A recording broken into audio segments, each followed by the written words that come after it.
घर वाले बिल्कुल सपोर्ट नहीं करते थे। पिछले हसल का ऑडिशन हुए थे, मैंने वो भी दिए थे, पर उसमें मैं रिजेक्ट हो गया था। तो मैं था एक कॉलेज में एडमिनिस्ट्रेटिव इंचार्ज। मुंबई मेरे को बिल्कुल पसंद नहीं आया पहली बार में ही। तब मैं खटाना भाई की बात को ज्यादा मानता हूँ। मेरे को प्यार हुआ है जी, मेरे को बिल्कुल प्यार हुआ है, 100% प्यार हुआ। कोलैबोरेशन आ रही है कि नहीं आ रही, क्योंकि सारा का सारा मतलब दिलजीत बाजी के ऊपर डिपेंड करता है। By the way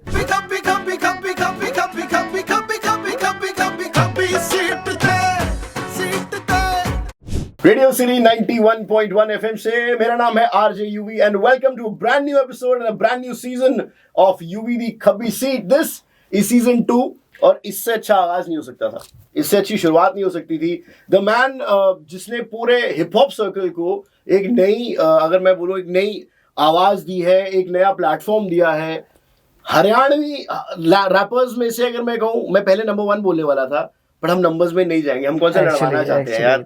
MC square पाजी, थैंक यू सो मच पाजी। बाकी राम राम आपको, राम राम रेडियो सिटी को, और राम राम आप सबको जो भी आप देख रहे हो यहाँ पे। यार ये इतना मुस्कुराता चेहरा, ऊपर से लैंग्वेज हरियाणवी, ऊपर से कर रहा है हिप हॉप। पाजी क्या मिश्रण है ये मिश्रण थोड़ा मतलब इस तरीके से है कि अब एक तो मैं इंजीनियरिंग में जब गया ना, तो इंजीनियरिंग में जाने के बाद मेरे को दुनियादारी समझ आई। मैंने इंजीनियरिंग की है बाय द वे, तो इंजीनियरिंग में जाके मेरे को दुनियादारी समझ, सिविल इंजीनियर। तो लड़कियों की कमी बहुत होती है। अरे है ही नहीं, मजदूर आदमी हम एकदम। तो ऐसा सीन था वहाँ पे। मेरे को जब दुनियादारी समझ आई तब समझ में आया कि क्या क्या सीन है। तो जिंदगी को हंस के काटो, कुछ नहीं धरा बाकी चीजों में। बाकी अब भाषा तो हमारी लोग ले जाते हैं कि बहुत खड़ी है, उसकी क्या गाली वाली देते होंगे या फिर लड़ते होंगे। लड़ते नहीं है, बड़ी प्यार वाली भाषा है। मतलब पता है हरियाणा और पंजाब की ना एक कंफ्यूजन कह लो या बेस्ट चीज कह लो, वो लैंग्वेज या लेफ्ट होती है राइट होती है, खब्बा या सज्जा। मतलब बीच वाला कोई पॉइंट नहीं है। यार गाली देंगे तो मजेदार देंगे, प्यार करेंगे तो जैसे कोई प्यार नहीं करता। बिल्कुल सच बात है। तो मेरे को ये बात हो बाजी, जब ये मंच मिला आपको हसल का, जी। मैं वहां से शुरुआत करता हूँ। उससे पहले MC स्क्वायर क्या था, क्या कर रहा था जिंदगी में, कैसे शुरुआत की म्यूजिक की, और फिर क्या हसल ने किया आपके लिए? तो ऐसे था कि मैं रैप में पहले भी कर रहा था, मतलब ऐसा सच वो कोई बात नहीं है। बट जब 2019 में मेरी डिग्री खत्म हो गई थी, सिविल इंजीनियरिंग खत्म कर ली थी मैंने, बेसिकली ग्रेजुएशन हो गई थी। अब मैं कहीं जॉब नहीं कर रहा था।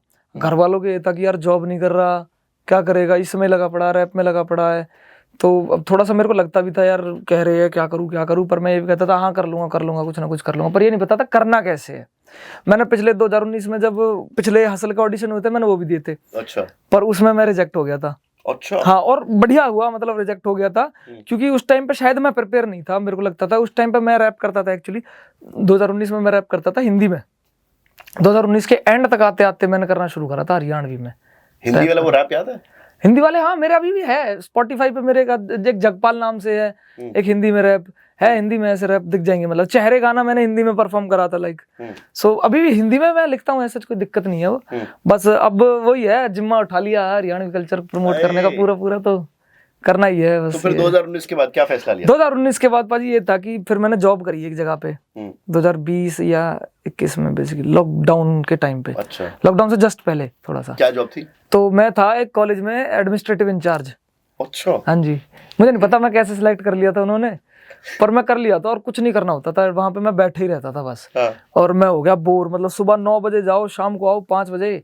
मैं कहा मैं करके आ रहा हूँ अपनी जिंदगी के साथ। और आके थक के सो जाओ और अगले दिन फिर सुबह उठ के जाओ, फिर वही। मैं हो गया बोर, मैं कहा मैं करके आ रहा हूँ। तो मैंने कहा नहीं ऐसा नहीं चलेगा। मैंने वहां से मतलब रिजाइन कर दिया और घर वालों को बोला, मेरे को फायर कर दिया उन्होंने, क्योंकि मैं कुछ करता नहीं था। मैं निकम्मा आदमी हूँ। झूठ बोला? अब बोलना होता है, अगर मैं बोल देता मैं छोड़ के आ गया तो फिर तो बस ये बोल सकते हैं कि हाँ उनने निकाल दिया। अब उनसे तो जाके नहीं बोल सकते घर वाले क्यों निकाल दिया भाई। तो मतलब ऐसे फिर मैं ऐसे, फिर उसके बाद थोड़ा अपना। अच्छा, पर प्लान अभी भी रैपिंग में प्लान अभी भी कोई नहीं था? रैपिंग में प्लान मतलब रैप कर रहा था मैं साइड बाय साइड। नहीं मतलब कोई ऐसा नहीं था कि इसलिए छोड़ रहा हूँ कि ये करना है? ना ये नहीं था। ऐसा कुछ नहीं था। ठीक है। फिर तो ऐसा था कि अब रैप में कर रहा था साइड बाय साइड। मन इसी में लगता था, मतलब लिखने में और पढ़ने में और रैप करने में मन लगता था साइबर्स में। एडमिनिस्ट्रेटिव एम्प्लॉय किसी भी कॉलेज का और वो रैप कर रहा है कसम से। मतलब वहां के बच्चे जो थे ना, वो बच्चे मेरे से ऐसे मिलते थे, अरे अभिषेक भाई, मतलब उस टाइम पे MC स्क्वायर तो नहीं जानते थे ज्यादा, तो अभिषेक भाई कहते थे वो एडमिनिस्ट्रेटिव इंचार्ज को। नहीं, अभिषेक भाई, मतलब मैं उनके बीच में काफी फेमस था। उन्हें पता था कि मैं रैप करता हूँ।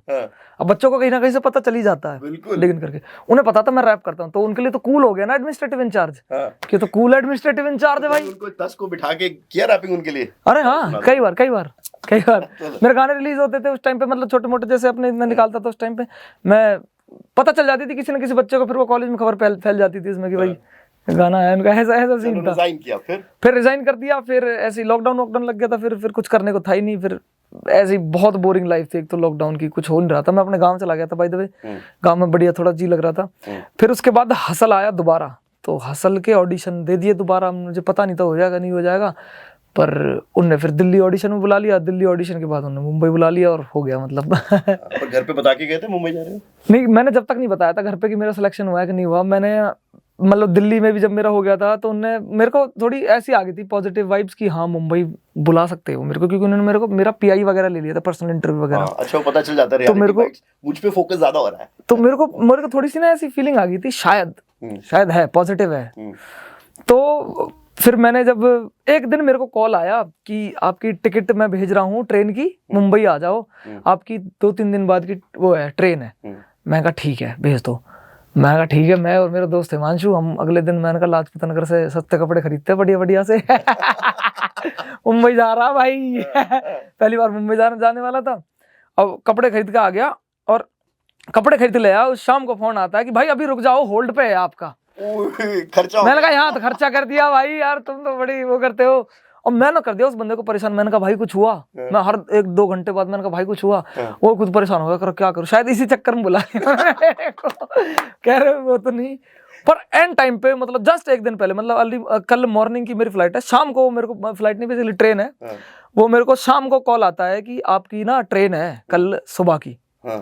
मैंने कहा ठीक है पहुंच जाऊंगा। मैंने कहा ठीक है बोल दो आप कहाँ पहुंचना है। मैं कहा भागा आ जाऊंगा तो मुंबई। अच्छा, तो आप हसल के लिए ट्रेन पे गए हो? हाँ ट्रेन से गया था मैं। अच्छा। निजामुद्दीन से ट्रेन पकड़ी, अपना उतरा वहाँ पे, अपना शिवाजी महाराज का वो है ना अपना क्या बोलते हैं उसको, रेलवे स्टेशन है जो, वहाँ पे उतरा, वहाँ से पहुंचा। पहली बार मैं मुंबई देख रहा था बाय द वे, तो मैंने कहा अच्छा ये है मुंबई। मुंबई मेरे को बिल्कुल पसंद नहीं आया पहली बार में ही। अच्छा, नहीं आया यार मुंबई में जी नहीं लगता।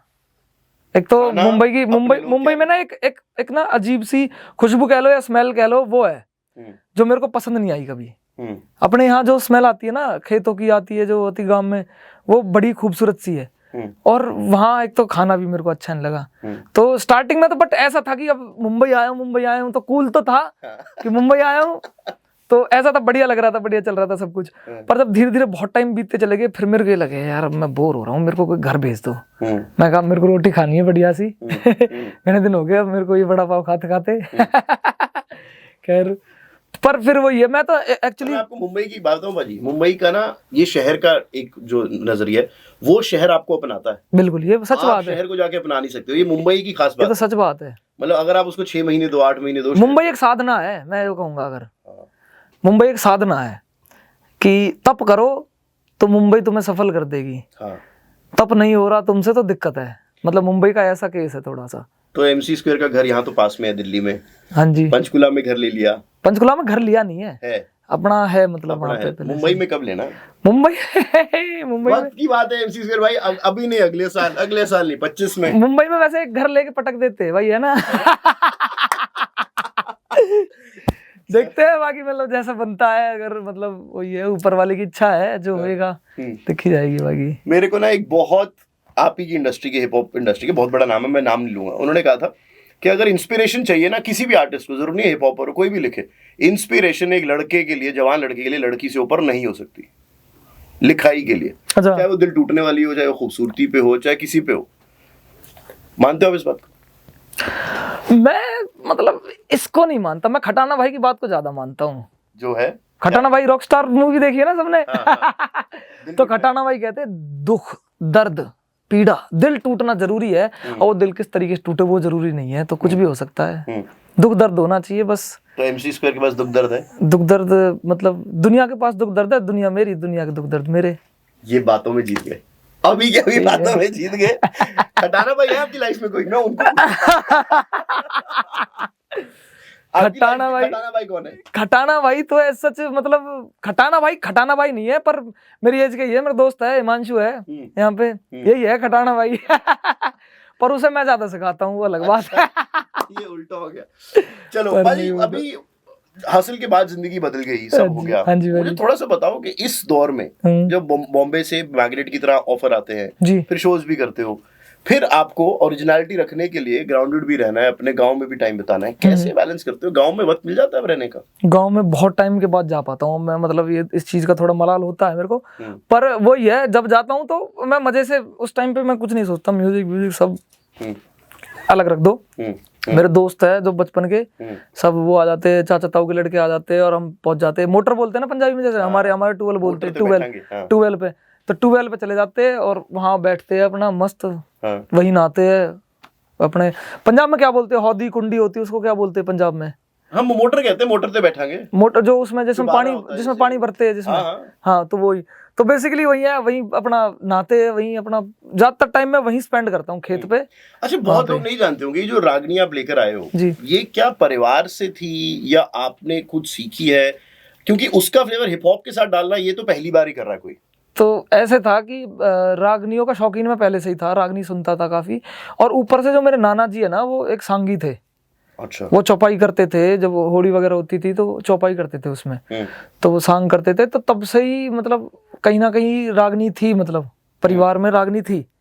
पर वो अलग बात है कि मेरे जो खुद के मतलब पापा ताऊ जी चाचा वगैरह थे, ये लोग थोड़ा सा इस चीज को कम ही सपोर्ट करते थे, मतलब क्योंकि हमेशा से कला को ना थोड़ा अलग नजरिए से देखा गया है, मतलब जो अब बदल रहा है, जो अब नजरिया बदल रहा है, पहले थोड़ा सा एक तो कलाकार क्या होता था ना, कलाकारों की उनकी नजर में बेसिकली ऐसी क्यों बनी थी छवि, क्योंकि कलाकार होते हैं फकीर आदमी, तो उनका ये था कि यार ये अगर बाबा बन जाएगा तो घर बार कैसे चलेगा, तो उनका ये था, तो इसलिए इस चीज को थोड़ा सपोर्ट नहीं करते थे, अलग नजरिए से देखते थे। हाँ बिल्कुल, क्योंकि पहले आप देखो, आप बुल्ले शाह जी वो बाबा फकीर आदमी थे, अपने दादा लक्ष्मी चंद जी हरियाणा के सबसे बड़े सांगी, वो भी अपने फकीर आदमी थे, तो अपनी वो छवि बन जाती है, मतलब उन लोगों की इस तरीके की। आपने ये टीचा उठाया कि मैं करूंगा यही, तो क्या माहौल था घर में? क्योंकि ज्यादा पुरानी बात तो है नहीं करते थे सपोर्ट, घर वाले बिल्कुल सपोर्ट नहीं करते थे।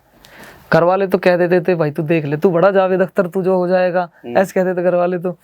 बाकी मतलब वो तो ऐसे ही कहते थे, तू देख ले कल को फिर पछताएगा, हमारी बात नहीं मानेगा तो पछताएगा। मैंने कहा कर लूंगा, कुछ ना कुछ तो जरूर कर लूंगा। मैं कहा देखो एक बात बताऊं, आज के टाइम पे भूखा कोई नहीं मरता है, रोटी खा लूंगा, 10,000 रुपये कमा लूंगा चाहे मैं, पर एक बार मेरे को करने दो, एक बार करने दो। पर घर वाले नहीं मानते थे, तो कई बार मैं ऐसा छुप छुप के जाता था, छुप छुप के करता था कई चीजें। तो ऐसा ही मैं जैसे ऑडिशन देने गया था असल के, किसी को बताया थोड़ी, तो मैं ऑडिशन देने पहुंच गया, अपने बाबा के माथे टेके मैंने और मैं पहुंच गया ऑडिशन देने, हो गया।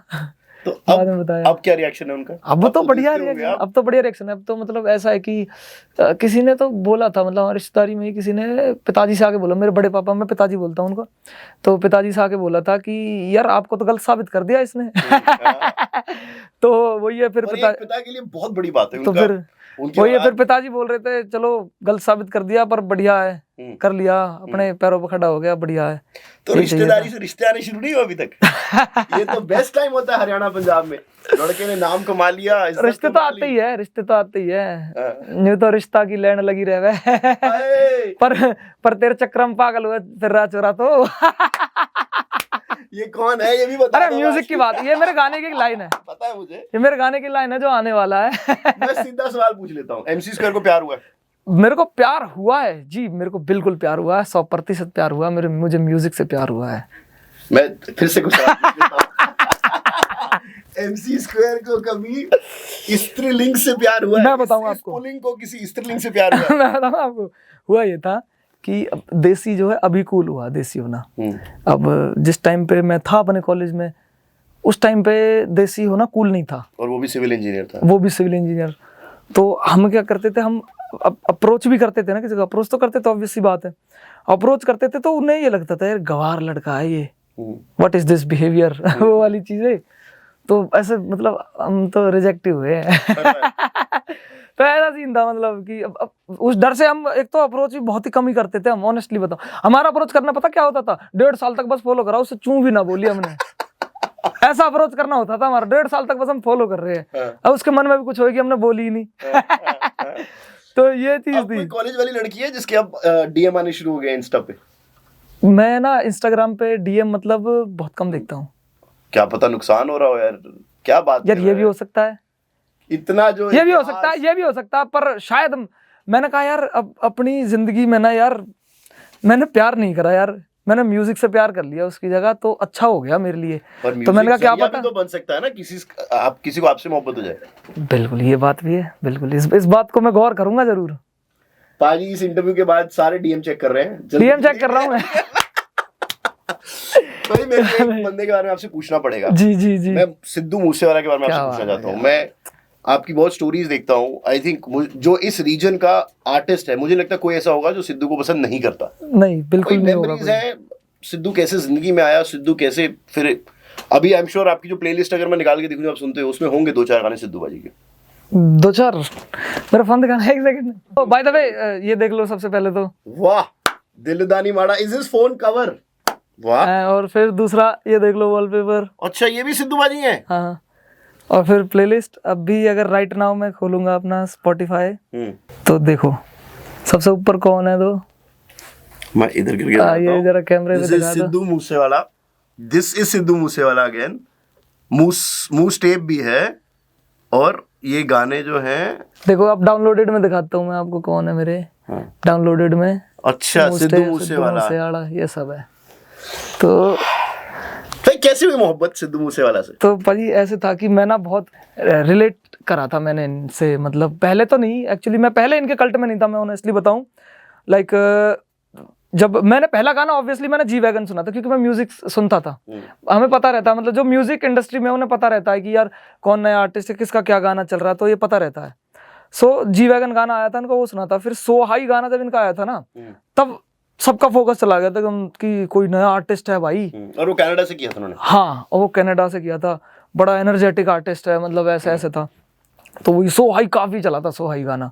सो हाई सुना हमने काफी। फिर उसके बाद ना एक इनका गाना आया था बी टाउन, 2019 में आया था आई थिंक वो।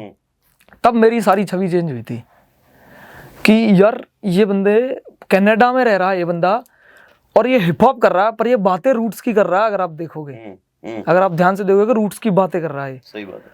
तो फिर एक तो बी टाउन गाना मैंने ऐसे रिलेट करा कि जो मेरा एरिया ना वो बेसलात रीजन, तो वो भी बी टाउन है। तो बी टाउन मैं मतलब बहुत रिलेट करता था। मैं और मेरा छोटा भाई है, हम गाड़ी में पूरा लूप पे बी टाउन चलता रहता था। बी टाउन बच्चे कितने नहीं हो आई दा, मतलब ऐसे। तो ये सब चलता था पूरा एकदम से।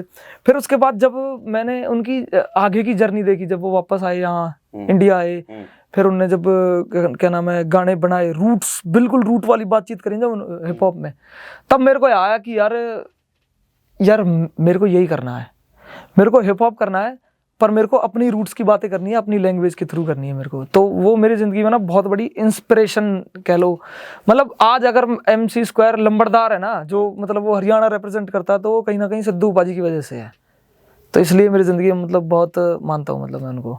तो शो से पहले बाय द वे, मतलब अभी मेरा शो है बेसिकली, अच्छा ये तो एपिसोड बाद में आया था, तो 6 तारीख को जो मेरा शो हुआ था, तो शो से पहले हमारा रिचुअल है कि हम स्पीकर पे फुल आवाज में सिद्धू पाजी गाने बजा के पंप अप करता हूँ अपने आप को, और फिर स्टेज पे जाता हूँ। मतलब तो मजा आता है। आपको मलाल है कि आप सिद्धू भाई से नहीं मिल पाए? क्या मलाल है मेरे को, बहुत सच्ची बताऊं, मतलब नहीं मिले, मिल पहले भी सकते थे आप। बिल्कुल मिल सकता था, नाम हो चुका था बिल्कुल MC स्क्वायर का। नहीं नाम नहीं हुआ था, नाम नहीं होता पाजी, पर उनसे कोई भी मिल सकता था। सबसे बड़ी बात ये थी, पता है, शायद one of the few artist है वो ऐसे कि जिनसे कोई भी कभी भी जाके मिल सकता है। कहाँ मूसा पिंड जाओ, सबको पता मूसा पिंड कहाँ, मानसा जिले में है, जाओ।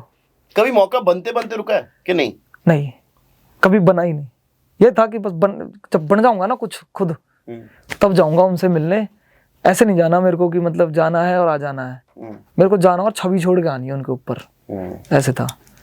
तो बस ये था। जैसे पता आपको शूटर कालो भाई है, जो शूटर कालो भी सिद्धू पाजी से मिलने ही गए थे, और वो मिलने गए थे, उन्होंने अपना गाना सुना दिया था वहां पे, गेम करके गाना। तो सिद्धू पाजी को इतना पसंद आया कि उन्होंने उसमें कोलैब करा शूटर कालो के साथ। मतलब बेसिकली उन्हें वो बंदा पसंद आ गया। शूटर कालो का उससे पहले नाम नहीं था कुछ भी। ये फर्क है ना भाजी बॉम्बे और पंजाब में, यहाँ पर इंसान पसंद आना चाहिए। देखो यहाँ पे तो भैया वही है कि आप देखा होगा आपने, अगर कोई अनजान भी है ना, उसको भी घर से ना खाना खिलाए बगैर नहीं भेजते। हमारे यहाँ तो रिवाज हमेशा से यही रहा है। तो वही वाली बात है फिर। और फिर ऊपर से एक ऐसी क्वालिटी जो बचपन में भी थी, बड़े होते भी थी और अब भी है। क्या है ऐसा? मतलब स्टारडम ने, फॉलोअर्स ने, शोज लगते हैं इधर उधर, सब कुछ लगता है, एक ऐसी चीज जो बदली नहीं है आपने, ईमानदारी। जो मेरे को लगता है ना कि अगर जैसे मेरे से मिलने के लिए इन द सेंस मैं कहीं गया हूँ, जैसे शो की बात नहीं कर रहा मैं, लाइक मैं यहाँ पे आया हूँ मान के चलो, तो मेरे से मिलने के लिए अगर 30 लोग खड़े ना, मैं 30 के 30 से हाथ मिलाऊंगा, जो मैं पहले भी था अभी भी हूँ। मतलब मैं चाहे वो खुद आने में संकोच कर रहा है ना कोई, मैं उधर जाऊंगा हाथ मिला के आऊंगा, मतलब कोई भी है, चाहे मेरी मतलब ये है मेरे अंदर। मेरे को अजीब सा लगता है अगर एक भी छूट जाता है ना, तो मेरी नजर बार बार उधर रहती है, फिर मैं उन्हें मिल के आता हूँ नहीं। और ये अभिषेक की क्वालिटी है, हाँ जी, की तो है जी ही है। जी जी, सुपर पाजी। एक बस कोलैबोरेशंस का मेरे को अपडेट चाहिए, क्योंकि आपसे अच्छा कौन क्लियर कर पाएगा, आवाजें उड़ती उड़ती आ रही है। दिलजीत पाजी के साथ अभी आप लाइव गए थे, है ना? दिलजीत भाई के साथ लाइव गए थे आप। हाँ जी भाजी। पता चला हमें, हमारी सूत्रों से हमें पता चला कि कोलैबोरेशन आ रही है पाजी। मतलब ये कंफर्म नहीं है, देखो मैं पहले ही बता दूं, कंफर्म नहीं है कि कोलैबोरेशन आ रही है कि नहीं आ रही, क्योंकि सारा का सारा मतलब दिलजीत पाजी के ऊपर डिपेंड करता है बाय द वे। क्योंकि यार पाजी ने लाइव पे बोला है सबके सामने, बट इसका मतलब ये थोड़ी है कि आ जाएगा। अब बोल दिया उन्होंने, मैं खुद एक मतलब मेरे लिए खुद एक बहुत बड़ी मोटिवेशन है। अच्छा, आपके लिए सरप्राइज था वो? हाँ एक्चुअली मुझे लगा कि आपकी पहले बात हुई है। नहीं, ऐसे था कि मैं तो मुंबई में था, मैं एक काम से आया, मैं होटल में आके बैठा था, फ्लोर पे बैठा था मैं ऐसे ही, और मैं घोस्ट एल्बम सुन रहा था, और पाजी लाइव गए हुए थे, तो मैंने कहा लाइव देख लेते, पाजी की लाइव देखने में मजा आता है। मैंने लाइव खोली, मैं लाइव देख रहा हूँ, तो लोगों ने एमसीज कर लिखना शुरू कर दिया नीचे। फिर अगली नोटिफिकेशन आती है कि Diljit Dosanjh wants to go live with you. मैंने कहा ये क्या हो गया मैं इसके लिए तो मैं प्रिपेयर नहीं हूँ। फिर मैंने देखा हाँ मैं बढ़िया लग रहा हूँ, मैं ठीक है। फिर मैं फिर लाइव गया उनके साथ, तो उन्होंने एकदम से ही बोल दी वो, अचानक से ही, ऐसे ही बस। अच्छा, उसके बाद कोई बात हुई हो? उसके बाद कोई बात नहीं हुई है मेरी एज सच, बट देखो और कोई कोलैबोरेशन जो आ रही है, मतलब सुने मैं बहुत बड़ी कोलैबोरेशंस अब कोलैबोरेशंस के साथ कुछ आ रहा है? नहीं किंग भैया के साथ नहीं आ रहा अभी ऐसा कुछ भी। अभी तो देखो मेरे ना सिंगल्स आ रहे हैं, और बता ही देता हूँ मैं, एक्चुअली मैं एक ईपी प्रिपेयर कर रहा हूँ, सिंगल्स के बाद मेरी ईपी आ जाएगी, उसके बाद अगले साल मैं एल्बम ड्रॉप कर दूंगा। सारा प्लान बता दिया देखो मैंने यहाँ पे। भाई लोगों को ना ईपी की फुल फॉर्म भी नहीं पता, वो भी बताते रहो। एक्सटेंडेड प्ले, ये बहुत लोगों को नहीं पता।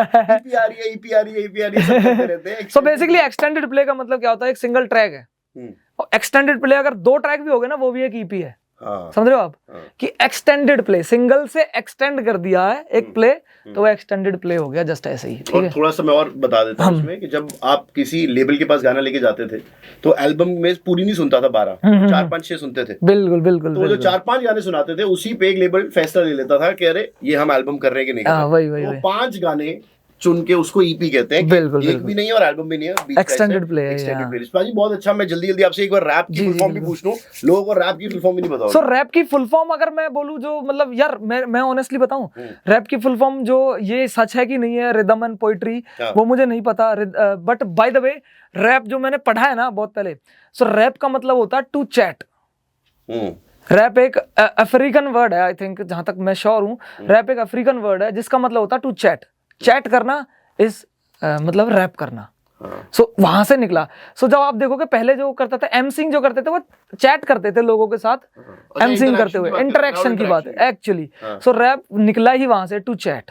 अच्छा, मैंने एक और कहानी सुनी है, मैं बताऊं आपको? जी। तो मेरे को किसी ने बताया था कि ये वेस्ट का म्यूजिक है, जो ब्लैक्स अगर मैं कह सकूं उन्हें, तो उनका म्यूजिक है। उनके वहां पर ना बहुत सारा क्राइम होता था, तो जब पुलिस उनकी एक रैप शीट निकालती थी कि तूने कब किया कांड, ये क्यों किया कांड, कितना किया, तो उसको रैप शीट कहते हैं। क्या बात है। तो इवेंचुअली तो वही ये हिप हॉप म्यूजिक और लेकर आए, तो वो रैप शीट चेक होती थी जब, ये वहां से वर्ड आया कि ये मेरी रैप शीट है। दैट मींस रैप के ऊपर उनका पूरा खाका बना होता था, कौन है, कहां से है, क्या उम्र है, क्या है। ये भी एक अच्छा मतलब, ये मैंने सुनी नहीं है एक्चुअली। अच्छा, बट ये अच्छा अगर है स्टोरी, तो बहुत ही अच्छा इंटरप्रिटेशन है एक तरीके से। सच है कि रिदम एंड पोएट्री सच है। मतलब ये वर्ड तो वैसे सच है कि रैप का मतलब टू चैट होता है, मेरे को इतना पता है, इतना मैं कंफर्म हूं, रैप का मतलब टू चैट। परफेक्ट भाई, मजा आ गया यार। None of this was scripted. मैं पहले बताऊं, मैंने कुछ नहीं किया था, मुझे पता नहीं था कि क्या बात होने वाली है। बट पाजी थैंक यू सो मच। पाजी थैंक यू सो मच, मेहरबानी, मजा आया भाई, और दिल खोल के आपने बातें की। क्या बात है भाई, बहुत बहुत शुक्रिया भाई। बाकी राम सबको यार, ध्यान रखो और मेरे पे कृपा बनाते रहो, जो मतलब भार है कंधों पे सब पैर संभाल सके मेरे। Thank you so much.